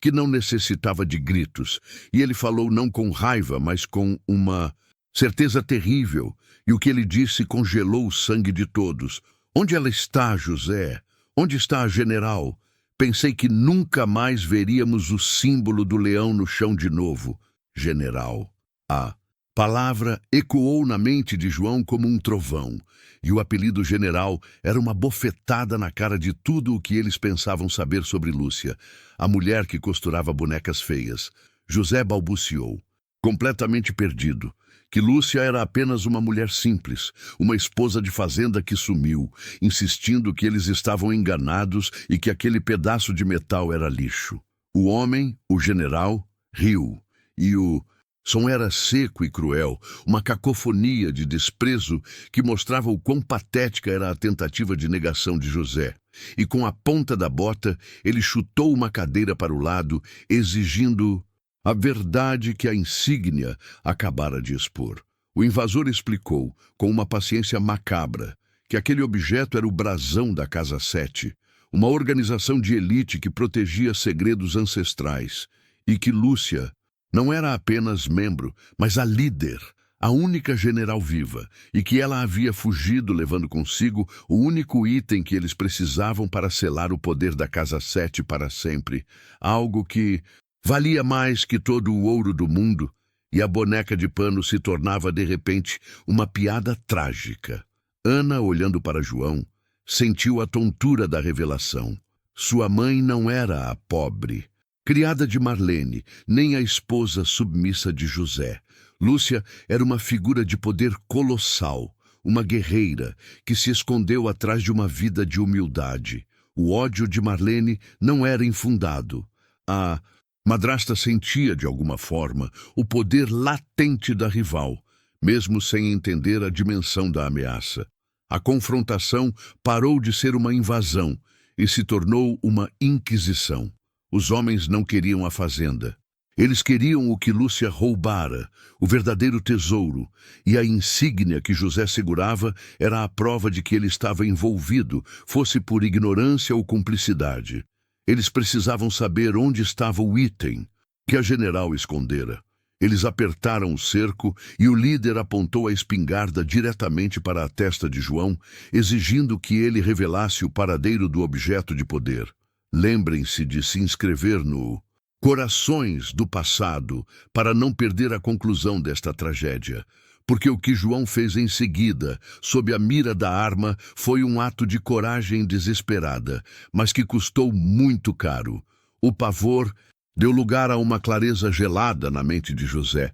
e ele olhou para o brasão na sua mão, conectando a imagem do leão alado, a única coisa que Lúcia realmente amava e que ficava sempre à vista, mas escondida na casa. A velha máquina de costura que ela usava para remendar as roupas de Ana e que ele nunca havia desmontado. E José percebeu, no instante em que o tiro ia ser disparado, que o segredo não estava na viga, nem na boneca, mas sim dentro daquela máquina antiga, guardado onde ninguém jamais pensaria em procurar. O general sorriu friamente, satisfeito com o pânico nos olhos de José. Mas será que ele terá tempo de agir antes que o gatilho seja puxado? O pavor deu lugar a uma clareza gelada na mente de José, e ele olhou para o brasão na sua mão, conectando a imagem do leão alado, a única coisa que Lúcia realmente amava e que ficava sempre à vista, mas escondida na casa. A velha máquina de costura que ela usava para remendar as roupas de Ana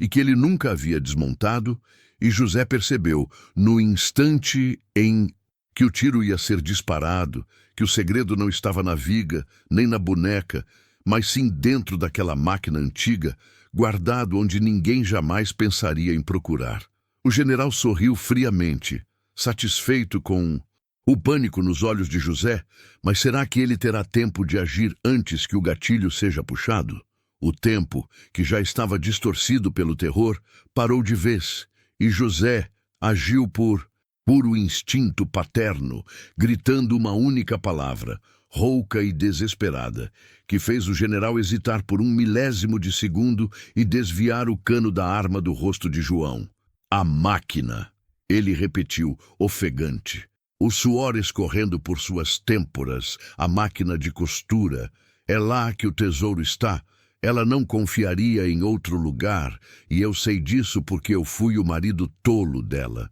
O líder da invasão, cujo olhar era mais afiado que o do leão gravado no brasão, moveu-se lentamente, o sorriso de escárnio se dissipando para dar lugar a uma curiosidade fria, e ele sabia que mentiras eram fáceis de identificar naquele nível de pressão. Mas a desesperança na voz de José era muito real, sugerindo que o homem estava finalmente entregando o segredo que valia mais que a vida de seu próprio filho. José viu a pequena janela de oportunidade se abrir e jogou o brasão, o símbolo do leão, aos pés do general como um pedaço inútil de metal, reafirmando que Lúcia havia passado anos costurando sua vida de mentiras e que somente o local que ela usava para criar aquela nova identidade poderia esconder o item que selaria a verdade sobre a general. Para Ana, que assistia a tudo paralisada, aquela revelação final era o golpe de misericórdia na sua infância humilhada. Sua mãe não apenas a abandonou, mas transformou a vida inteira deles em uma farsa para proteger um segredo que estava agora prestes a destruir a única família que lhe restava. E a dor de ser apenas a criada de Marlene parecia insignificante perto da dor de ser a filha de uma general fugitiva. O general balançou a cabeça em aprovação sádica, finalmente entendendo a ironia de Lúcia. Esconder o maior poder do mundo dentro de um objeto tão doméstico era um movimento digno da Casa 7, e ele ordenou, com um gesto rápido e seco, que seus homens mais fortes trouxessem a velha Singer de ferro para o centro da sala. Os dois brutamontes arrastaram a máquina pesada e enferrujada do canto da sala, e o som do ferro raspando no assoalho de madeira era como unhas arranhando um quadro negro, um som de profanação que parecia ecoar a destruição iminente daquele lar simples. Olhem o quanto José se arriscou para salvar o filho, e descobrimos juntos onde Lúcia escondeu seu segredo de guerra. E se vocês também sentiram o coração na garganta com essa virada, não se esqueçam de deixar o like e se inscrever no Corações do Passado, porque a parte mais chocante ainda está por vir. Um dos homens sacou uma marreta da mochila e, sem cerimônia, começou a golpear a carcaça da máquina de costura, desmantelando a proteção de metal e madeira que Lúcia havia usado para esconder o núcleo de seu poder, e a cada golpe violento, um pedaço da vida de fazenda deles se estilhaçava junto com o ferro. Com um último golpe ensurdecedor, a base da máquina se partiu, revelando uma cavidade oculta, cuidadosamente forrada com um tecido escuro, e dentro dela, para o espanto até mesmo de José, não havia ouro, nem pergaminhos antigos, mas um pequeno frasco feito de cristal opaco, contendo um líquido que não era água nem metal, mas sim um fluido prateado e pulsante que parecia absorver e emitir luz ao mesmo tempo. O general o pegou com uma reverência que contrastava com a violência da invasão, segurando o frasco precioso entre o polegar e o indicador, e ele sussurrou com a satisfação de um caçador que finaliza a presa, que aquela era a essência de Cronos, o único catalisador que poderia reativar o poder da Casa Sete e o verdadeiro motivo pelo qual Lúcia, a general, havia fugido e se tornado a esposa simplória de um fazendeiro. José havia cumprido sua parte, mas no olhar do general não havia gratidão, apenas a fria certeza de que testemunhas não podiam ser deixadas. E o líder virou-se para João e Ana, com o frasco de poder nas mãos, e ele sorriu, um sorriso que não prometia nada além de morte, dizendo que ele tinha o que queria, mas que o trabalho dele ainda não estava completo, pois era preciso apagar os rastros do leão, e ele levantou o frasco, pronto para usá-lo, mas de uma forma que ninguém poderia imaginar. O general segurava a essência de Cronos, e o silêncio que se seguiu não era de paz, mas a quietude sufocante que precede uma tempestade destrutiva, e o líquido prateado dentro do frasco emitia um brilho próprio, uma luz fria que iluminava o terror nos olhos de José, João e Ana, um terror que se misturava ao cheiro forte de metal queimado da máquina de costura destruída. Ele virou o frasco na mão, analisando o peso e o poder concentrado, e explicou com a voz baixa e satisfatória de quem controla o destino que Lúcia não era burra, e que ela sabia que o ouro e os pergaminhos seriam os primeiros a serem procurados, mas que o verdadeiro poder sempre residiu na capacidade de reescrever o tempo, e a essência era o interruptor mestre. José, mesmo exausto e derrotado, sentiu um último pico de adrenalina ao entender que o general não estava ali para matar simplesmente, mas para erradicar o conhecimento, para apagar a história de Lúcia da memória daquelas testemunhas, transformando a casa não em um local de massacre, mas em um vazio histórico, onde a mentira de Marlene, a criada, seria a única verdade restante, um destino que para ele parecia ser pior que a morte, pois roubava a sua honra e a de seu filho. A dor da traição final de Lúcia, que os arrastou para esse inferno por causa de um segredo que não era deles, era quase insuportável. Ana assistia a tudo paralisada, sentindo-se estranhamente conectada àquele brilho prateado, lembrando-se das humilhações constantes da madrasta, que dizia que ela não tinha nome, nem passado, apenas o dever de obedecer, e agora, de uma forma cruel e definitiva, a essência estava prestes a sacramentar essa mentira, tornando-a real. Ela não teria mais direito a um passado, nem mesmo ao sofrimento que a construiu. E a dor de ter sido tratada como criada era nada perto do pânico de ter a sua própria existência renegada. O general sorriu, os dentes brancos contrastando com a escuridão da sala, e disse que a solução perfeita para testemunhas inconvenientes não é o assassinato que deixa rastros, mas a anulação que deixa apenas cascas vazias, e ele garantiu a José que ele continuaria vivo, mas que a memória de sua general, a sua esposa Lúcia, seria purificada, e ele não se lembraria do motivo pelo qual aquele frasco estava ali, nem da mulher que o transformou em tolo. A essência começou a reagir ao ar, o líquido prateado fervilhando e aumentando de volume,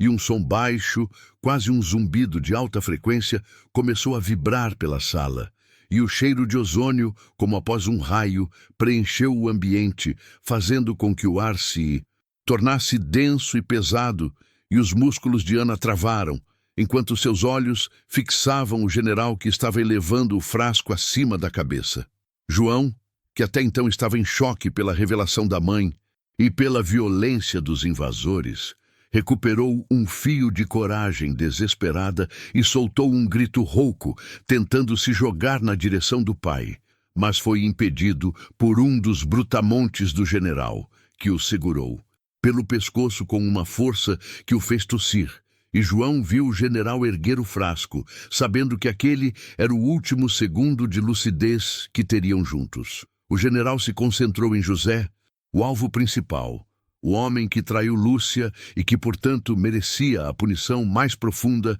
e ele não hesitou, destampando o pequeno frasco de cristal com um movimento rápido e jogando seu conteúdo para cima, permitindo que a essência de Cronos se dispersasse no ar da sala como uma névoa prateada e fatal. Foi um clarão breve, mas de uma intensidade que queimava a retina, e um pulso de energia invisível varreu o pequeno cômodo, e o ruído agudo se tornou um estouro que parecia vir de dentro da cabeça, silenciando todos os outros sons. E quando a névoa prateada assentou e o cheiro de metal se dissipou, restou apenas um silêncio absoluto e antinatural. Os invasores do general, mais afastados ou protegidos pelo líder, apenas tossiam, mas José e João estavam imóveis, em pé, mas não presentes, e seus olhos estavam abertos, fixos no nada, a expressão de terror substituída por um vazio sereno e apático, como se as janelas da alma tivessem sido fechadas por dentro. E o general sorriu com satisfação absoluta ao confirmar o sucesso da operação. José, o fazendeiro que amou a general fugitiva, virou a cabeça vagarosamente e olhou diretamente para Ana. Mas o olhar dele era o de um estranho, frio e sem reconhecimento, e ele perguntou com a voz mecânica e sem emoção quem era ela e o que estava fazendo naquela casa, e o mesmo vazio assombroso pairava no rosto de João. Ana conseguiu se manter de pé porque estava mais na sombra, no limiar da dispersão da essência, e ela assistiu, com o coração estraçalhado, a sua família se transformar em zumbis sem passado. E ela viu o general se aproximar dela, confirmando que o trabalho estava completo e que a identidade de Lúcia estava agora permanentemente apagada da memória deles. E se você está sentindo esse nó na garganta, deixe o seu like e se inscreva no Corações do Passado, porque o pesadelo de Ana está apenas começando. O general então virou-se, pronto para marchar com o poder que havia roubado, deixando para trás os corpos vazios e sem memória. E Ana soube naquele instante que havia perdido tudo, que a madrasta mentirosa, Marlene, havia sumido, e que a general, Lúcia, havia sido apagada, e que o homem que ela amava como pai e o irmão agora não a reconheciam. E ela estava sozinha, completamente sozinha no interior, com o segredo de uma general de guerra e um passado que ela não podia contar a ninguém. E a única coisa que a essência não conseguiu apagar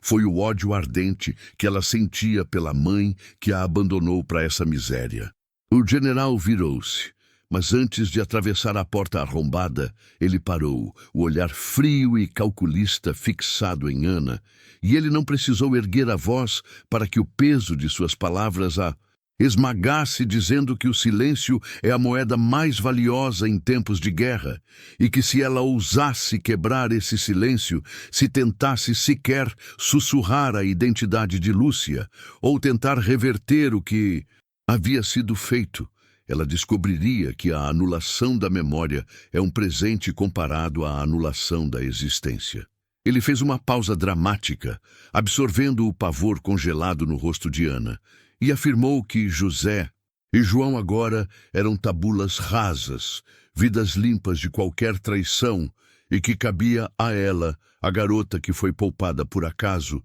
garantir que eles permanecessem assim, vivendo na ignorância e na segurança da fazenda. E ele deixou claro que seus agentes estariam de olho, disfarçados entre os vizinhos, vigiando cada respiração e cada movimento dela, garantindo que o general nunca mais precisasse gastar a essência com essa família. Com a ameaça final pairando no ar como o cheiro de ozônio, o general marchou para a noite com seus homens, levando consigo o pequeno frasco agora vazio e o peso da verdade. E o silêncio que se instalou na sala era agora um vácuo, um peso opressor que fazia o ar parecer muito fino. E Ana finalmente permitiu que o ar preso saísse de seus pulmões, uma lufada tremendo, que não era choro, mas sim a manifestação física do seu mundo desmoronando de forma irreversível. Ela olhou para José, o homem que a havia criado com tanto carinho,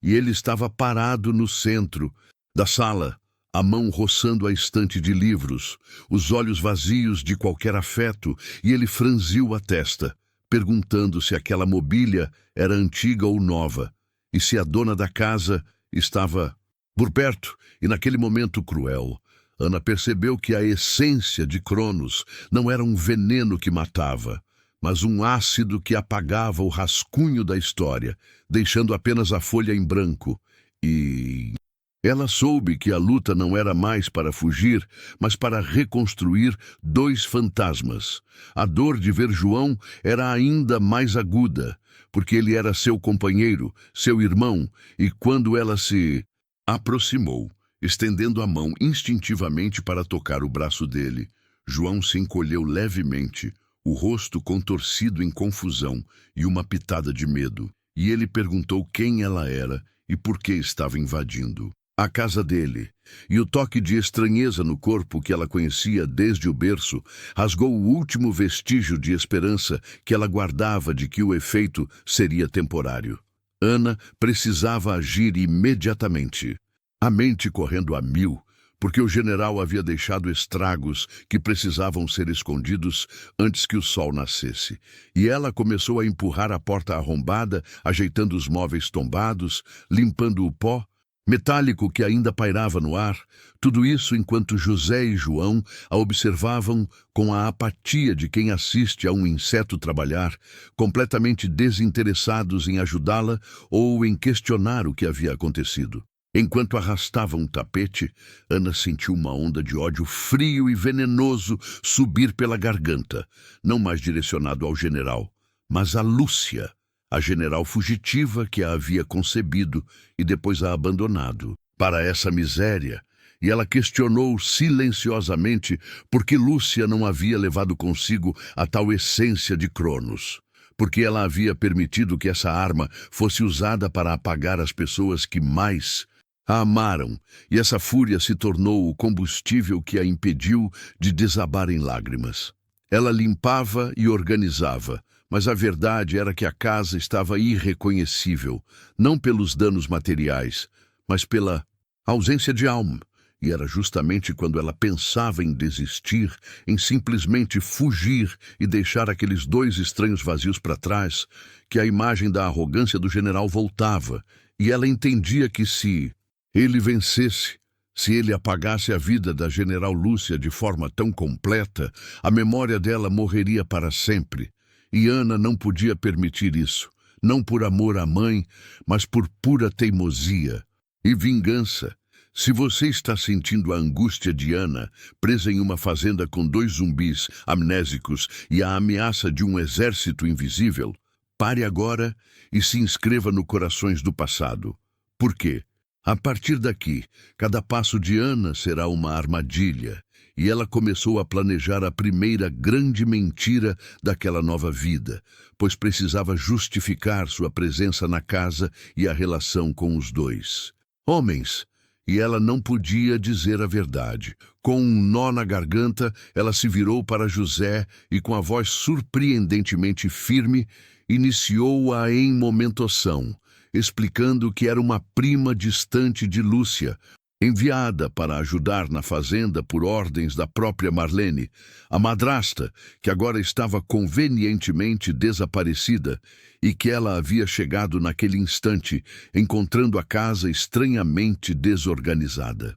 José aceitou a mentira com o mesmo vazio que aceitaria qualquer outra coisa, apenas balançando a cabeça vagarosamente e dizendo que ela era bem-vinda. E João, por sua vez, apenas a ignorou, voltando a olhar para a parede. E Ana percebeu que a fachada de prima humilde e solícita seria a única chance dela de permanecer ali, investigando em segredo, começando a entender quem era a General Lúcia de verdade e o que ela deixou para trás. Mas enquanto ela recolhia um pedaço de vidro quebrado do chão, Ana percebeu um detalhe terrível. O general havia levado a essência e o recipiente principal, mas a General Lúcia era uma mulher cautelosa, e não era possível que ela tivesse deixado todos os seus segredos expostos. E se o general foi tão arrogante a ponto de achar que limpou tudo, talvez, apenas talvez,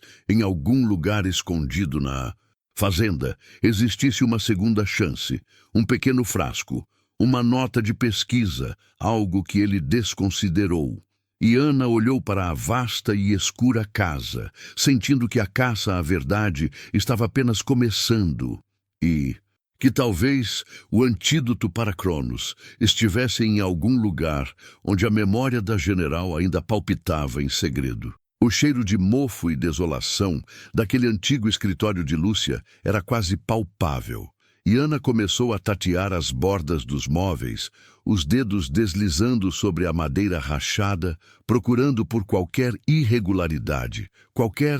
espaço minúsculo que denunciasse uma mulher que sabia que seus segredos não cabiam em cofres comuns, pois ela procurava a verdade escondida por uma cientista militar que se disfarçava de fazendeira. E Ana tinha certeza de que a genialidade de sua mãe não permitiria uma derrota tão fácil e completa nas mãos do general. Ela passou as mãos pelos livros empoeirados, títulos que variavam de botânica a física quântica, e parou em uma velha escrivaninha de mogno que sempre pareceu pesada demais, maciça demais para o pequeno cômodo, e foi ali, na gaveta trancada, que ela jamais viu ser aberta por Lúcia, que Ana sentiu o metal frio de uma chave que estava presa sob a borda da mesa. Com a chave na mão, o coração batendo descompassado no peito, Ana destrancou a gaveta, esperando encontrar um frasco brilhante ou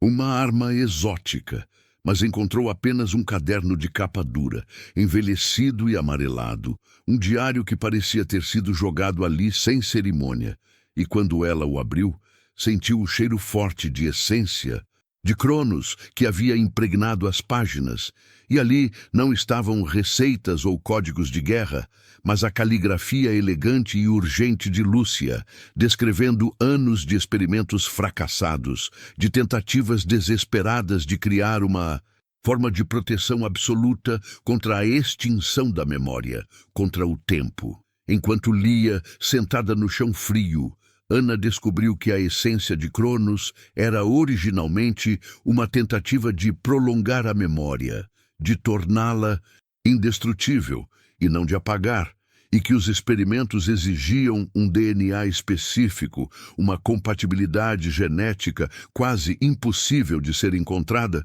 e Lúcia havia tentado dezenas de voluntários, todos rejeitados pelo processo, até que ela chegou à conclusão amarga de que o sucesso só viria de uma fonte pura e totalmente controlada, uma fonte que ela própria teria que gerar. Então, Ana leu a entrada que fez o ar sumir de seus pulmões, o parágrafo que explicava o porquê de Marlene a ter chamado de apenas criada durante toda a vida, pois Lúcia descrevia o projeto final, a criação de um ser humano que serviria de âncora viva para a pesquisa, gerado a partir do seu DNA e do DNA de José, mas concebido fora do corpo, in vitro, e implantado, de forma que o desenvolvimento fosse um estudo controlado Desde o primeiro instante, o produto perfeito, como Lúcia o chamava, e que não seria apenas a filha, mas a própria prova de que Cronos poderia ser vencido,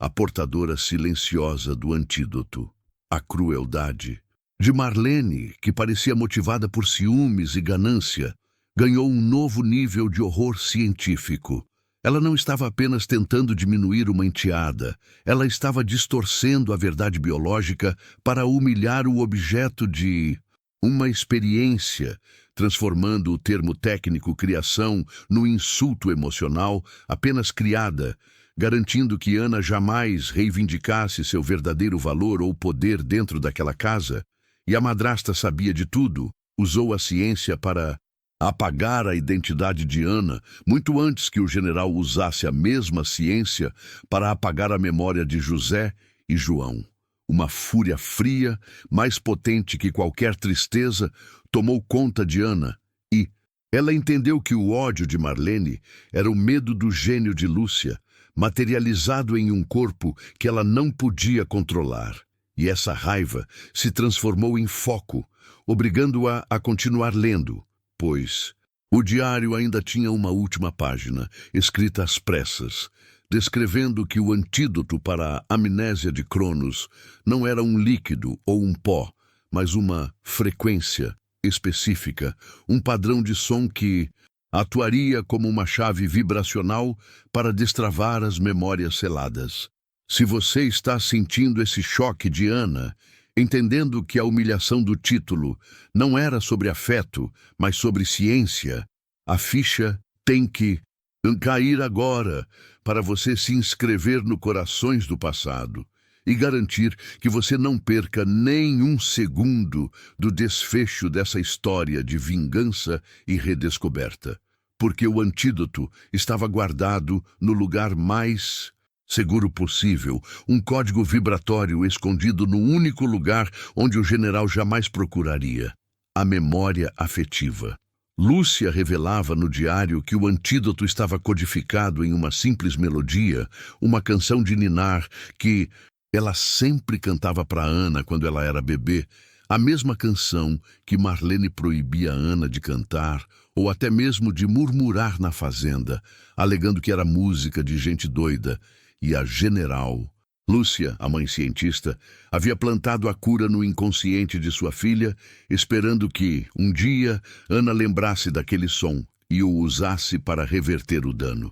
Ana fechou o diário, a testa franzida, em concentração, forçando sua mente a revirar os escombros da infância, vasculhando por aquela melodia simples e repetitiva, e ela se lembrava da sensação de ser ninada, da voz de Lúcia, suave e forte ao mesmo tempo, e o som, esquecido por anos sob camadas de trauma e negação, finalmente emergiu. Uma série de notas lentas e reconfortantes que se repetiam como um mantra. Ela se levantou do chão do escritório, a expressão determinada, e caminhou até a sala onde José e João permaneciam sentados, olhando para o nada, duas estátuas de homens que haviam perdido a alma e a visão deles, alheios e vazios. Deu a Ana a coragem final que ela precisava para tentar o improvável, o ridículo, o emocionalmente devastador,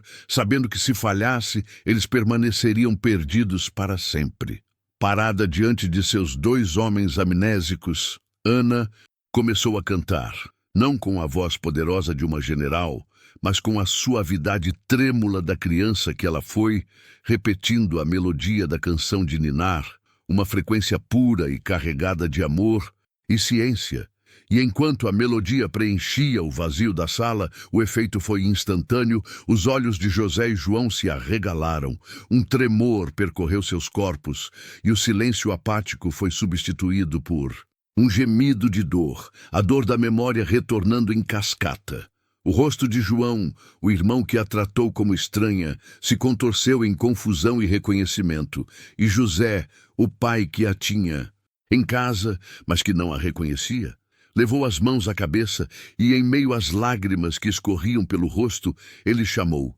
não a prima, não a criada, mas o nome completo e cheio. de amor de sua filha. E Ana soube naquele instante que a verdade científica tinha libertado a verdade emocional e que ela era, finalmente, a herdeira, a filha e a criadora de seu próprio futuro. Fique por aqui e se inscreva no Corações do Passado para mergulharmos em novas histórias que provam que a verdade sempre vem à tona.